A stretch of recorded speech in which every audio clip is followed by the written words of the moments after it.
Na semana passada, a pastora Marisa começou essa nova série e é engraçado falar sobre esse assunto no momento em que a gente está vivendo, né? Não parece um assunto muito que se encaixa muito com o que a gente está vivendo, mas na verdade tem tudo a ver com aquilo que a palavra fala para nós, com aquilo que Deus fala para nós, sobre como Ele quer que a gente viva, mesmo em situações difíceis, né? Hoje a gente vive dias em que, às vezes, se a gente assiste o noticiário, parece que são só más notícias, não é verdade?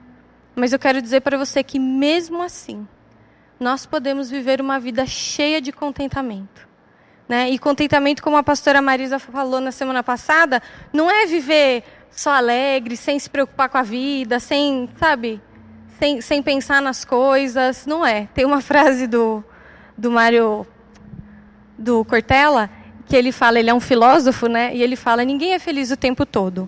Não existe gente feliz o tempo todo. Quem é feliz o tempo todo acaba sendo tonto. Mas a verdade é que contentamento não tem a ver com isso. Contentamento tem a ver com saber que nós temos tudo de que nós precisamos, seja qual for a situação. Nós temos cuidado, nós temos apoio, nós temos suporte, nós temos um firme fundamento, independentemente da situação que nós estejamos vivendo. Seja ela de fartura, seja ela de necessidade, né? Então, a pastora Marisa, na semana passada, né, falou sobre esse chamado que o Senhor traz para nós, para vivermos contentes, para vivermos satisfeitos. Contentamento tem muito a ver com satisfação, né? Então, se você se sente insatisfeito frequentemente, quer dizer que o seu coração não está cheio de contentamento e algo precisa mudar. Ela também falou na semana passada que essa vida de contentamento tem muito a ver com a nossa experiência com o Senhor. Tem muito a ver com a nossa experiência, a nossa intimidade com o oleiro. Ela falou com a gente sobre a gente visitar frequentemente a casa do oleiro, né? E com a convicção com que nós vivemos a nossa vida. Então eu quero que você guarde isso no seu coração. Contentamento tem a ver com experiência e convicção. Nós conhecemos ao Senhor. Nós temos uma experiência, um relacionamento de intimidade com Ele. E nós vivemos então com convicção daquilo que Ele fala para nós, de quem Ele é e de quem Ele nos chamou para ser. Certo? E aí eu quero usar hoje o mesmo texto que a pastora Marisa usou na semana passada para a gente começar, que está lá em Filipenses 4, onde Paulo fala para a gente que ele aprendeu a viver contente em toda e qualquer situação. E eu queria convidar você, os textos vão aparecer para você aqui embaixo na tela, para você poder acompanhar. Mas se você puder pegar a sua Bíblia, a gente vai passear um pouquinho por algumas cartas de Paulo, por alguns outros livros, né? E é muito legal quando a gente está com a nossa Bíblia na mão, a gente pode abrir, a gente pode anotar, a gente pode grifar. Então eu quero convidar você, mesmo tendo o texto aí para acompanhar na sua tela, pega a sua Bíblia para a gente dar uma folheada boa nela hoje. Então a gente vai começar aqui com o texto de Filipenses 4, de 11 a 13. Nesse texto, Paulo está quase no fim da carta de Filipenses. E ele está agradecendo aquela igreja porque eles mandaram ofertas para ele, né? Paulo era praticamente um missionário, um plantador de igrejas, né? E às vezes ele recebia ofertas de algumas igrejas. Então ele está agradecendo aquela igreja, está agradecendo aos cristãos daquela cidade, porque eles enviaram uma oferta para ele. E ele diz assim: não digo isso por estar necessitado, pois aprendi a ficar satisfeito com o que tenho. Sei viver na necessidade e também na fartura. Aprendi o segredo de viver em qualquer situação, de estômago cheio ou vazio, com pouco ou muito. Posso todas as coisas por meio de Cristo, que me dá forças. Gente, esse texto por si só é poderoso, né? E até eu quero aproveitar, a gente vai passar esse mês falando sobre esse assunto, falando sobre essa série. Se você puder ler o livro todo de Filipenses, leia. São pouquíssimos capítulos. Se quiser até engatar em Colossenses depois, em todas as cartas de Paulo, eu te encorajo muito a fazer isso. Mas se você puder aproveitar esse mês e se debruçar mesmo sobre o livro de Filipenses, eu tenho certeza que vai abençoar muito a sua vida. Mas nesses trechos aqui, nesses 3 versículos que a gente leu aqui do apóstolo Paulo, dessa carta do apóstolo Paulo, a palavra que a gente precisa destacar, que aparece 2 vezes, que ele fala aqui 2 vezes, é aprendi. Paulo está dizendo para a gente que ele não nasceu sabendo a viver contente. Ele não nasceu satisfeito. Então não é uma questão de que, Paulo, quando era criança, ele já vivia tranquilo, e ele foi um jovem que já era satisfeito porque sim. Ele falou, eu aprendi. Está dizendo que a partir de tudo que ele viveu na vida dele até então, a partir do relacionamento dele com o Senhor, ele pôde aprender a viver contente. E eu achei muito legal que a palavra que ele usa nesse texto para descrever o contentamento, para descrever a satisfação com que ele vive, no grego traz a ideia de suficiência. Isso quer dizer que não importava que Paulo estivesse vivendo aqui, como ele falou, na necessidade ou na fartura, de estômago cheio ou de estômago vazio. Ele aprendeu que o que ele tinha era suficiente. Isso é poderoso, né, gente? Já pensou a gente viver sabendo que o que nós temos, seja lá o que for, é suficiente para nós? Parece impossível, não é verdade? Pensa aí na sua casa, né? Acho que todos nós, né, já vivemos momentos de necessidade e momentos de fartura. E aí, quando a gente está em um momento de necessidade, parece que a gente só vai ter o suficiente quando finalmente a gente receber aquilo que nos falta, né? E quando a gente está no momento de fartura, o que a gente quer fazer?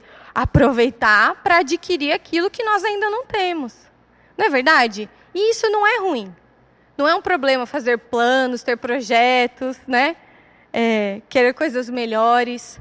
Mas o problema é quando a nossa satisfação está completamente conectada a essas coisas. A nossa alegria, o nosso contentamento está conectado somente a essas coisas. Então, na necessidade, no momento de necessidade, eu só vou estar plenamente satisfeito quando eu receber aquilo que me falta. No momento de fartura, eu só vou estar plenamente satisfeito quando eu puder alcançar aquilo que eu ainda não tenho. Aquilo que pode ser uma oportunidade no momento que eu estou vivendo agora. E muitas vezes a gente acaba vivendo assim. É uma busca constante. É uma falta constante. Você já percebeu isso? Eu já percebi isso na minha vida. Mas o que o apóstolo Paulo está dizendo para a gente é que ele aprendeu a viver satisfeito em todas as situações. Se faltava, era suficiente. Se sobrava, era suficiente. E hoje, o que eu quero dizer para você é que o chamado de Deus para nós sobre contentamento tem a ver exatamente com isso. Não importa o que a gente esteja vivendo hoje, nós temos o suficiente. E o suficiente já nos foi dado. Eu acho que às vezes a gente olha para isso, né? Às vezes a gente tem uma ideia um pouco errada de contentamento, né? Porque às vezes se você ouvir alguém falar, eu me contentei com isso, parece que é menos. Não é verdade? Você já ouviu alguém falar isso? Aí eu me contentei. Aí fala, tá bom. Não consigo mais que isso mesmo, então tá bom.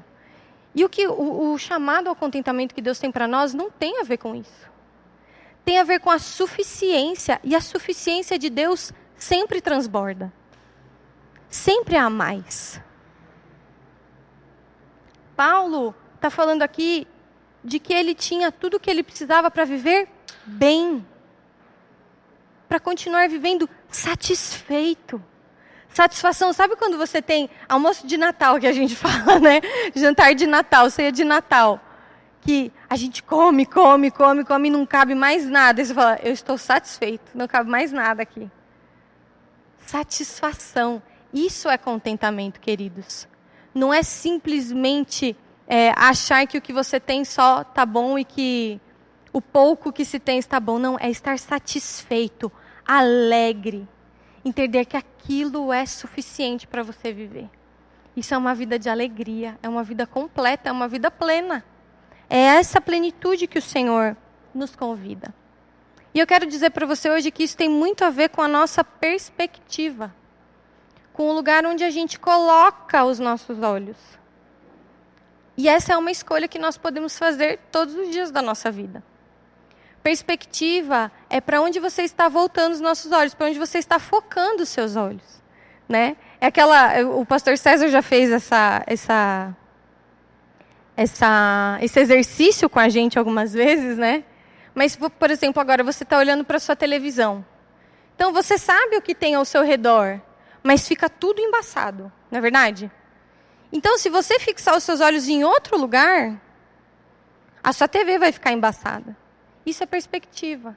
É para onde você está olhando, para onde você está escolhendo fixar os seus olhos. E contentamento tem muito a ver com isso. Então, para que a gente possa falar um pouquinho mais sobre isso, eu quero primeiro te dar uma ótima notícia. Você já tem tudo o que você precisa para viver contente. Você já tem tudo o que você precisa para viver satisfeito, para ter uma vida plena. Você já tem o suficiente. Olha só que maravilhoso isso. E isso a palavra garante para nós. Então, a mensagem que eu quero falar com você hoje é por que nós podemos viver contentes. E nós vamos falar sobre 4 pontos que mostram por que nós podemos viver cheios de contentamento. E eu já vou adiantar para você que esses 4 pontos não são novidade. Você muito provavelmente já ouviu falar sobre todos eles. Mas o problema é que, às vezes, na nossa vida, em meio às circunstâncias, em meio à rotina, em meio ao que a gente está vivendo, as situações em que a gente está vivendo, a gente acaba deixando esses pontos onde o nosso foco precisava estar de lado. E aí o nosso foco muda para outras coisas e esses pontos tão importantes vão ficando meio embaçados na nossa visão. E aí a gente começa a se sentir descontente. E aí a gente começa a se sentir insatisfeito. E aí a gente começa a achar que falta, que a gente precisa de outras coisas na nossa vida. Então, eu quero falar com vocês hoje sobre 4 motivos que a gente tem para poder viver contentes, né? E o primeiro deles é o mais importante.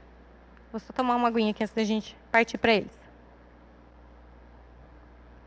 O primeiro deles é o mais importante. E, na verdade, esse primeiro ponto é o que determina todos os outros. É o que nos dá acesso a todos os outros.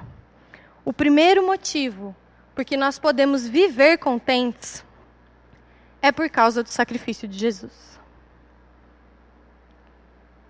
Essa é a coisa mais importante.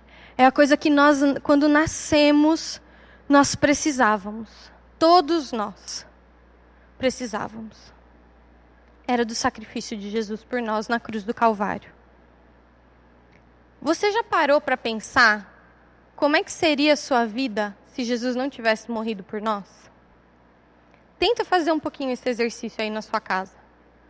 Se você não consegue ir tão longe, né, que às vezes é difícil para a gente, porque nós nascemos pela graça de Deus, quando nós nascemos, Jesus já tinha se sacrificado por nós e todos nós tivemos acesso a isso, né? Receber esse sacrifício, receber isso que foi feito por nós, né? E viver essa vida diferente. Mas tenta pensar pelo menos em como era a sua vida antes de você conhecer Jesus. Às vezes eu paro para pensar e o Espírito Santo já me levou a essa reflexão algumas vezes. De onde eu estaria hoje se eu não tivesse tido a oportunidade de conhecer a Cristo? Onde eu estaria hoje se um dia Jesus não tivesse chamado o meu nome e eu não tivesse aceitado esse convite? Isso ajuda a gente a ter uma pequena perspectiva do que seria a nossa vida sem o sacrifício de Jesus. Por isso que essa é a primeira razão para que nós possamos viver contentes. Eu queria mostrar para vocês algumas coisas que Jesus conquistou para nós na cruz do Calvário. Eu tenho um livro em casa que se chama, do pastor John Piper, que se chama 50 motivos por que Jesus veio para morrer. E eu acho muito legal porque ele fala no começo do livro, ele fala, aqui nós vamos falar sobre 50 motivos da morte de Jesus, 50 coisas que a morte de Jesus conquistou para nós. Mas elas são só o começo. Há muitas outras. Então aqui eu vou citar algumas, assim, pouquíssimas coisas que a morte de Jesus conquistou para nós. Mas eu quero dizer para você que tem muito mais. Então, em primeiro lugar, o que nós ganhamos com a morte de Jesus? Ele aniquilou o pecado. Ele venceu o pecado. A segunda coisa, ele nos despojou da nossa natureza carnal. Ele tirou de nós essa natureza que nos fazia escravos do pecado, como diz lá em Colossenses 3, né? De tirar, despojar, desvestir essa natureza. Em terceiro lugar, ele crucificou o nosso velho homem. Então, ele tirou essa natureza de nós e pregou ela na cruz. Ele também nos deu a oportunidade de nos arrependermos. Pela morte de Jesus na cruz, eu e você podemos reconhecer os nossos erros e podemos nos arrepender. Podemos fazer escolhas diferentes, ter uma mudança de mente e viver uma vida diferente. Ele também nos revestiu do novo homem. Então Jesus não só tirou, nos despojou da natureza carnal, mas ele nos deu uma nova vestimenta. Ele nos deu uma nova maneira de viver. Ele também derramou sobre nós o Espírito Santo, o nosso Consolador. E a última coisa que eu quero falar para vocês sobre a morte de Jesus é que, através dela, Jesus restaurou o propósito eterno de Deus, que está lá em Gênesis 1, que era de nós expressarmos a sua semelhança, dominarmos sobre a criação e nos multiplicarmos. Ou como o pastor Carlos Alberto diz muito, de nós termos uma família com muitos filhos semelhantes a Jesus. Isso é uma pincelada do que a morte de Cristo na cruz conquistou para nós. Do que isso quer dizer, né, para nós hoje. Tem uma música que eu gosto muito, que fala assim: eu tenho Cristo em minha vida, eu tenho tudo, nada me falta. E é exatamente isso que a Bíblia, o Evangelho diz para nós. A partir do momento em que Jesus Cristo morreu na cruz do Calvário e ressuscitou após o terceiro dia, nós não temos mais a necessidade de absolutamente nada. Quero dizer para você que se Jesus tivesse morrido na cruz há mais de 2000 anos atrás, e Deus nunca mais tivesse nos dado nada, nós já teríamos o suficiente. A morte de Jesus é o suficiente. E eu queria que a gente lesse juntos agora o texto de Colossenses 1. A gente vai ler os versículos 13 e 14 e depois 19 e 20. Paulo, nessa carta à igreja de Colossenses, fala o seguinte: ele nos resgatou dos poderes das trevas e nos trouxe para o reino do seu Filho amado, que comprou a nossa liberdade e perdoou os nossos pecados. Pois foi do agrado do Pai que toda a plenitude habitasse no Filho. E por meio dele, o Pai reconciliou consigo todas as coisas. Por meio do sangue do Filho na cruz, o Pai fez as pazes com todas as coisas, tanto nos céus como na terra. Gente, esse texto é maravilhoso. É maravilhoso. Então, está falando que Deus, através de Jesus, resgatou a gente, retirou a gente do poder das trevas, nos inseriu no reino do seu Filho amado, no reino de Deus, um reino diferente, um reino novo, um reino onde a gente não vive mais como escravo, onde a gente vive uma vida livre. E então, a partir disso, Deus fez com que todas as coisas, a plenitude de todas as coisas habitassem em Jesus. E Ele fez as pazes com todas as coisas através de Jesus. Isso é maravilhoso. Nossa liberdade foi comprada. Nós não somos mais escravos. E quando a gente lê os evangelhos, a gente lê sobre a morte de Jesus na cruz. Um dos textos que mais me impacta é quando fala que Jesus entregou o seu espírito e então o véu do templo foi rasgado de cima a baixo. Isso quer dizer o quê? Não existe mais separação entre Deus e o homem. O véu do templo indicava que as pessoas não poderiam se aproximar do Santo dos Santos.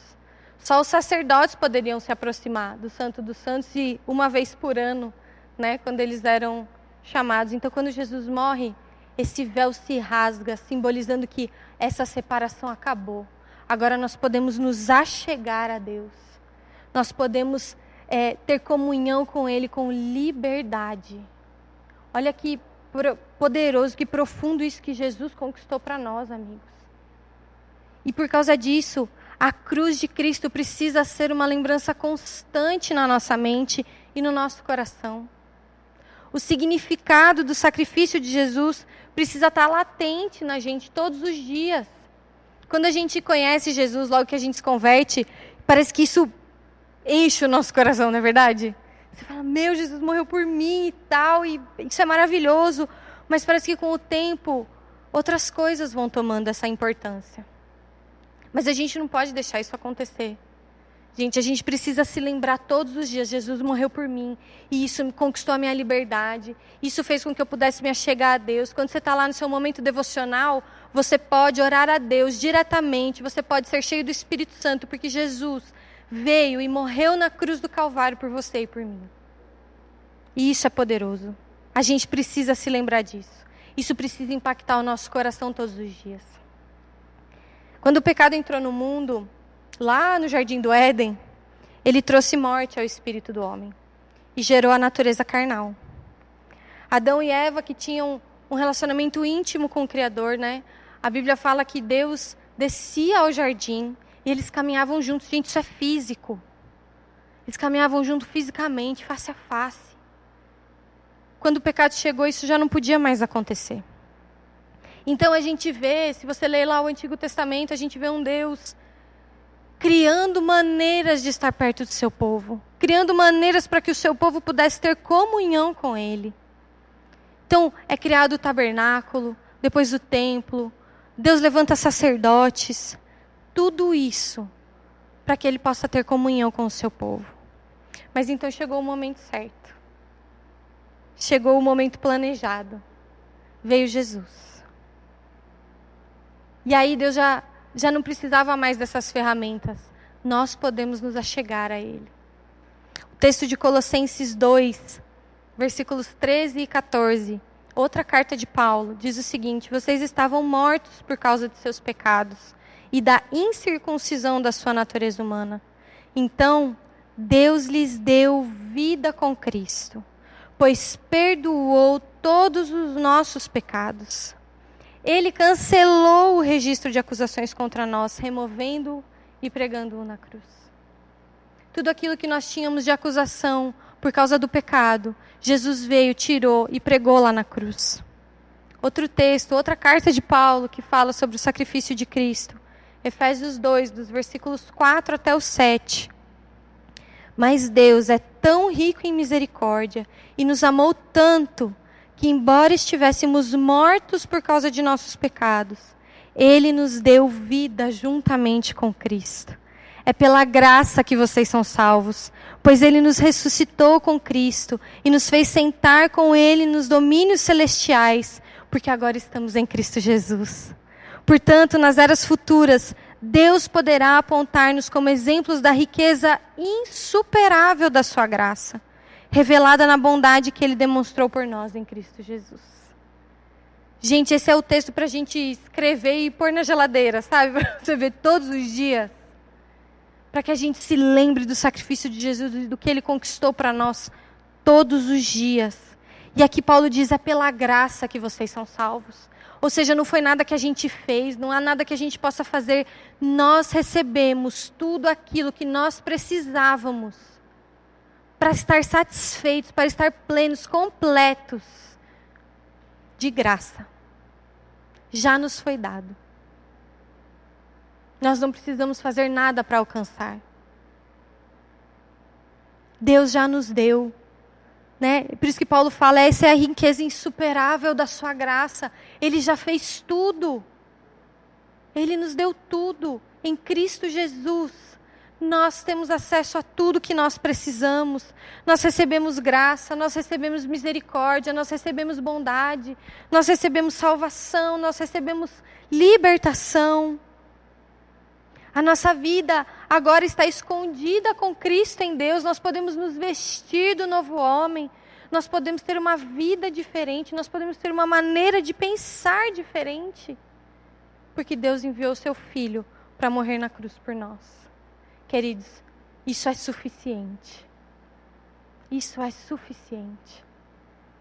E como se não fosse, Paulo ainda fala lá em Romanos 8:32. Se ele não poupou nem mesmo o seu próprio filho, mas o entregou por todos nós, acaso não nos dará todas as outras coisas? Se o Deus que já nos deu tudo, sem a gente fazer nada, será que com isso Ele já não vai nos dar todas as outras coisas de que nós precisamos? Ele não só vai, como Ele nos dá, todos os dias, queridos. E algumas dessas outras coisas de que nós precisamos, nós vamos falar agora, mas todas elas têm a ver com esse primeiro ponto. Tem a ver com o fato de que Cristo morreu por nós na cruz. E por isso nós podemos viver cheios de contentamento e de satisfação. Porque isso é tudo de que nós precisamos para viver. Tudo. Então esse é o nosso primeiro ponto. Por que você pode viver contente? Porque Cristo morreu na cruz por você. E ressuscitou. E hoje Ele vive à direita de Deus. Isso é maravilhoso, queridos. O nosso segundo ponto é que além de Cristo ter morrido por nós na cruz, Ele também nos deixou o seu Espírito Santo. Nós temos o Espírito Santo. Lá em João 16, versículos 7 e 8. Antes de subir aos céus, depois que Ele ressuscitou, Jesus passou um tempo com os discípulos, aqui na terra ainda. E antes de subir aos céus de vez, né? Ele disse assim aos seus discípulos: na verdade, é melhor para vocês que eu vá. Pois se eu não for, o encorajador não virá. Se eu for, eu o enviarei a vocês. E quando ele vier, convencerá o mundo do pecado, da justiça e do juízo. Mais um exercício aí para a gente fazer. Você já parou para imaginar como seria a sua vida sem o Espírito Santo? O seu consolador, sem aquele que intercede por você diante de Deus, sem aquele que sonda o coração do Pai e revela a você, a gente não conseguiria viver sem Ele. É o Espírito Santo que nos convence da justiça, do pecado, da justiça e do juízo. É Ele que conhece o Senhor, que conhece as profundezas do coração de Deus, revela elas a nós. É Ele que intercede por nós com gemidos inexprimíveis. Então, tudo que nós vimos que Jesus conquistou para nós na cruz do Calvário, converge, resulta em uma vida cheia do Espírito Santo. Nós podemos viver uma vida cheia do Espírito Santo porque Jesus morreu por nós. Ele é o próprio Deus habitando em nós. Imagina você, o véu do templo se rasgou, acabou a separação e Deus falou: agora eu vou habitar em vocês. Eu vou habitar dentro de vocês. O meu Espírito vai habitar dentro de vocês. Ele está muito próximo, gente. Tem uma música muito bonita do Jesus Culture que fala: você está mais próximo do que os meus ossos, do que a minha pele. Ele está próximo, Ele vive dentro de nós. O texto de 1 Coríntios 2, mais uma carta de Paulo, diz o seguinte para nós. Está folheando aí as cartas de Paulo? 1 Coríntios 2, versículos 10 a 12. Mas foi a nós que Deus revelou estas coisas por seu Espírito. Pois o Espírito sonda todas as coisas, até os segredos mais profundos de Deus. Pois quem conhece os pensamentos de uma pessoa, senão o próprio Espírito dela? Da mesma forma, ninguém conhece os pensamentos de Deus, senão o Espírito de Deus. E nós recebemos o Espírito de Deus e não o espírito deste mundo, para que conheçamos as coisas maravilhosas que Deus nos tem dado gratuitamente. Nós recebemos o Espírito de Deus e não o espírito desse mundo, porque o Espírito sonda o coração de Deus, Ele é o próprio Espírito de Deus, Ele conhece as emoções, Ele conhece os pensamentos, Ele conhece o coração do Pai, Ele revela a nós. E junto com tudo isso, Ele revela a nós que nós recebemos todas essas coisas de graça. Tudo aquilo que Deus tem para nos dar, Ele nos dá de graça, sem esperar nada em troca. Ou seja, Ele já nos deu tudo aquilo que nós precisamos para ter uma vida de contentamento. O Espírito Santo é o selo que confirma em nós que nós somos filhos de Deus. Lá em Romanos 8, nos versículos 15 a 18, Paulo diz assim: pois vocês não receberam um espírito que os torne de novo escravos medrosos, mas sim o Espírito de Deus, que os adotou como seus próprios filhos. Agora, nós chamamos Abba Pai, pois o seu Espírito confirma a nosso Espírito que somos filhos de Deus. Se somos seus filhos, então somos seus herdeiros e, portanto, co-herdeiros com Cristo. Se de fato participamos do seu sofrimento, participaremos também de sua glória. Através do Espírito Santo nós podemos conhecer a Deus e nós também podemos conhecer a nova identidade que Ele nos dá, de filhos. Ele é o selo, Ele confirma. Nós recebemos o Espírito Santo de Deus e por isso nós podemos viver contentes. Amém, queridos? Esse é o nosso segundo ponto. O número 3 agora. Por que mais nós podemos viver cheios de contentamento? Por causa das promessas de Deus. Como se não bastasse Deus ter enviado seu Filho para morrer por nós. Como se não bastasse Ele ter deixado o seu Espírito para habitar em nós. Deus também nos deixa várias promessas lá na palavra. O texto de 2 Pedro 1,4, vamos fugir um pouquinho das cartas de Paulo, vamos para o apóstolo Pedro. O que ele fala? Por causa de sua glória e excelência, Ele nos deu grandes e preciosas promessas. São elas que permitem a vocês participar da natureza divina e escapar da corrupção do mundo causada pelos desejos humanos. Então, pelas promessas de Deus, através das promessas que Ele nos deixou na palavra, nós podemos viver a vida que Deus tem para nós. Nós podemos escapar da corrupção do mundo, causada pelos desejos humanos, causadas pela insatisfação do nosso coração, do coração do homem, e nós podemos buscar uma vida de satisfação. Quando o Senhor pede para a gente na palavra que a gente viva cheio de contentamento, é muito legal porque Ele faz isso e Ele deixa uma promessa. O texto lá em Hebreus 13:5 diz o seguinte: não amem o dinheiro, estejam satisfeitos com o que têm. Mais uma vez aí, estejam satisfeitos com o que têm. Porque Deus disse, não o deixarei, jamais o abandonarei. Então Deus fala, não amem o dinheiro, estejam satisfeitos com aquilo que vocês têm. Por quê? Porque eu não te deixarei e eu nunca te abandonarei. Aqui o escritor de Hebreus traz à memória a promessa que Deus fez ao seu povo lá em Deuteronômio. Fez essa promessa para o seu povo em Deuteronômio, fez essa mesma promessa lá no livro de Josué. E Deus está dizendo que nunca abandonaria o povo, de que iria à frente dele. E essa é a mesma promessa que Ele faz para nós hoje. Você pode viver contente, satisfeito, porque eu estou com você, eu vou à sua frente. Não importa quais sejam as circunstâncias, não importa qual seja a situação, eu vou à sua frente. Antes de subir aos céus, Jesus fez a mesma promessa para nós. Lá em Mateus 28:20, Ele fala, e lembre-se disso, eu estou sempre com vocês, até o fim dos tempos. Então, queridos, isso são só algumas das promessas que Deus deixa para nós, mas isso é poderoso demais. Deus está conosco em todos os momentos. Não importa a situação, se o seu momento hoje é de necessidade, Deus está com você. Ele vai à sua frente. Seu momento hoje é de tristeza. Às vezes você tem um familiar, um conhecido que está sofrendo com Covid. Deus vai à sua frente, Ele está com você. Às vezes o seu momento é de luto, porque você perdeu alguém. Deus está com você. Às vezes o seu momento é de fartura, de tranquilidade. Deus está com você. Deus vai à sua frente. Essa é a promessa que Ele deixa para você na palavra. E por isso nós podemos falar, eu tenho o suficiente. O Deus, o Criador dos céus e da terra, o meu Pai, está comigo. Não importa a situação que eu esteja vivendo hoje. Se é necessidade ou se é fartura. Deus está com você. E o mais importante, gente, é que as promessas de Deus têm a ver com o caráter dele. Então nós podemos sim nos apegar às promessas que o Senhor faz para nós, porque Deus é fiel para cumprir cada uma delas, né? O texto de 2 Coríntios 1:20 fala, pois todas as promessas de Deus se cumpriram em Cristo. Olha lá o sacrifício de Jesus mais uma vez. Com um alto e claro sim. E por meio de Cristo, confirmamos isso de modo que o nosso amém se eleva a Deus para a sua glória.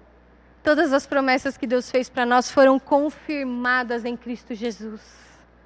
Então a gente pode crer sem duvidar, queridos. A gente pode se apegar àquilo que a palavra diz a nós. com o firme fundamento de que Ele é fiel para cumprir aquilo que Ele prometeu. E por isso nós podemos viver cheios de contentamento.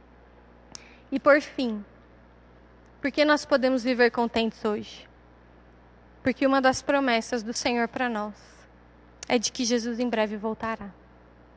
O Gu falou sobre isso aqui algumas semanas atrás e essa é outra mensagem que precisa estar latente no nosso coração. Jesus veio, Jesus morreu por nós, Ele ressuscitou e Ele vai voltar, queridos. Ele vai voltar. Lá em 1 Coríntios 15, 19, Paulo fala: se a nossa esperança em Cristo vale apenas para esta vida, somos os mais dignos de pena em todo o mundo. Então, a gente não pode olhar apenas para essa vida. A nossa perspectiva não pode estar só nas coisas dessa vida. Precisa estar além. Precisa estar no fato de que Jesus virá e vai governar sobre o mundo. Um governo de justiça, paz e alegria. Jesus vai vir e vai fazer convergir todas as coisas sobre a sua autoridade. E nós podemos viver com essa expectativa. E isso enche a gente de esperança. Porque não importa o que a gente viva hoje, queridos, existe uma vida eterna à nossa espera, uma vida de comunhão eterna com o nosso Senhor. Existe um momento em que, assim como foi lá no Jardim do Éden, Deus vai habitar com a gente de novo fisicamente. A gente vai andar com Ele. Gente, isso é motivo de muita alegria para nós. O texto de 2 Coríntios é o último texto que eu quero ler com vocês hoje. 2 Coríntios 4, versículos 13 a 18, fala o seguinte: sabemos que Deus, que ressuscitou o Senhor Jesus, também nos ressuscitará com Jesus e nos apresentará a Ele junto com vocês. Tudo isso é para o bem de vocês. E à medida que a graça alcançar mais pessoas, haverá muitas ações de graças. E Deus receberá cada vez mais a glória. Por isso nós nunca desistimos. Ainda que o nosso exterior esteja morrendo, nosso interior está sendo renovado a cada dia. Pois estas aflições pequenas e momentâneas que agora enfrentamos, produzem para nós uma glória que pesa mais que todas as angústias e durará para sempre. Portanto, não olhamos para aquilo que agora podemos ver. Não olhamos, nossa perspectiva não está naquilo que nós podemos ver. Não está nas circunstâncias, não está nas más notícias. Em vez disso, fixamos o olhar naquilo que não se pode ver. Pois as coisas que agora vemos logo passarão, mas as que não podemos ver durarão para sempre. Estarão conosco na nossa vida eterna com Cristo. Queridos, isso traz alegria ao nosso coração.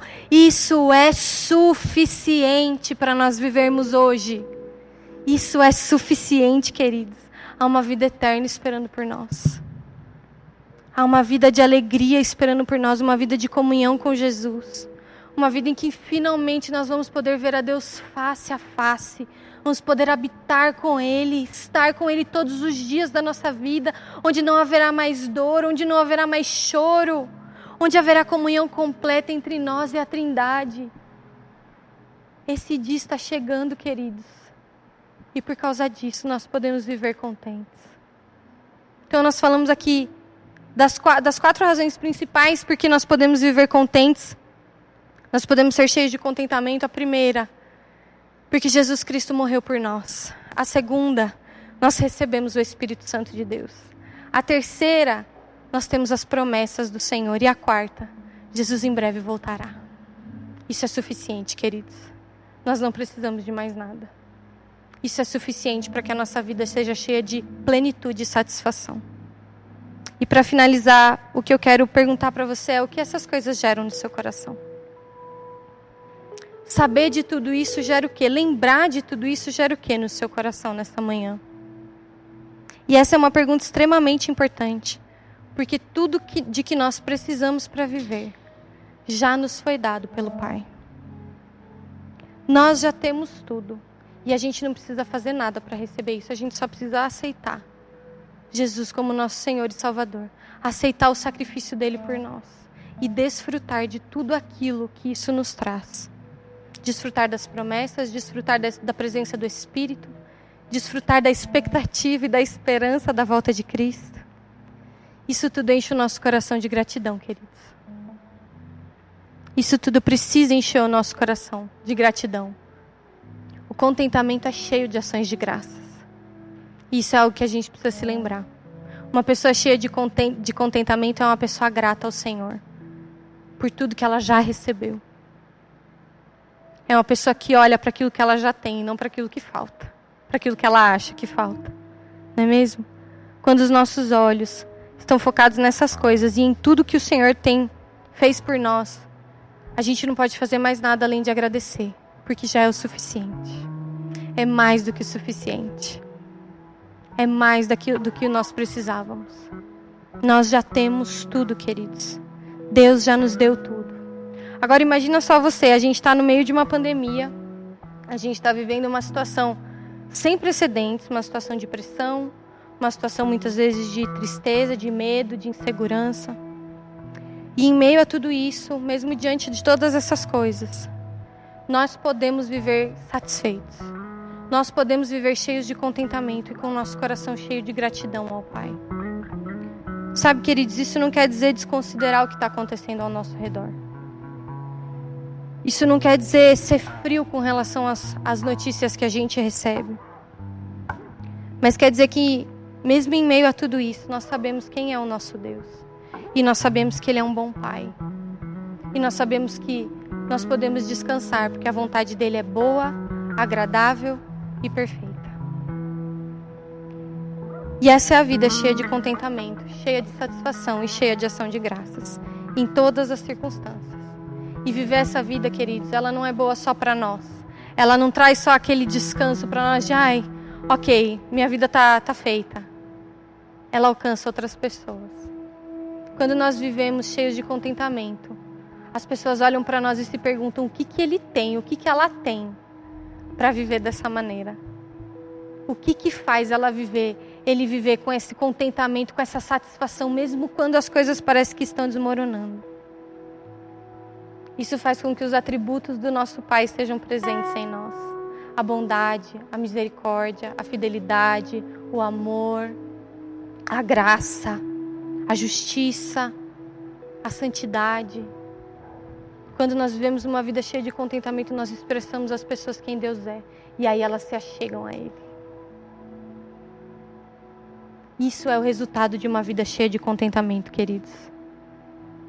Esse é o resultado de uma vida cheia de contentamento. E hoje, para a gente finalizar, eu quero orar por você, por nós. Porque diante de todas essas coisas, o que mais nós podemos fazer, em primeiro lugar, é agradecer. Agradecer ao Senhor por tudo que Ele já nos deu.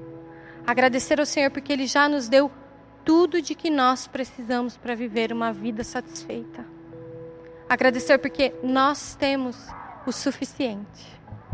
E porque, assim como disse o apóstolo Paulo lá no texto de Filipenses que a gente leu, nós podemos aprender a viver satisfeitos em toda e qualquer situação. E em segundo lugar, eu quero orar para que o Senhor nos ajude, para que o Espírito Santo nos ajude a focar os nossos olhos nessas coisas que já nos foram dadas.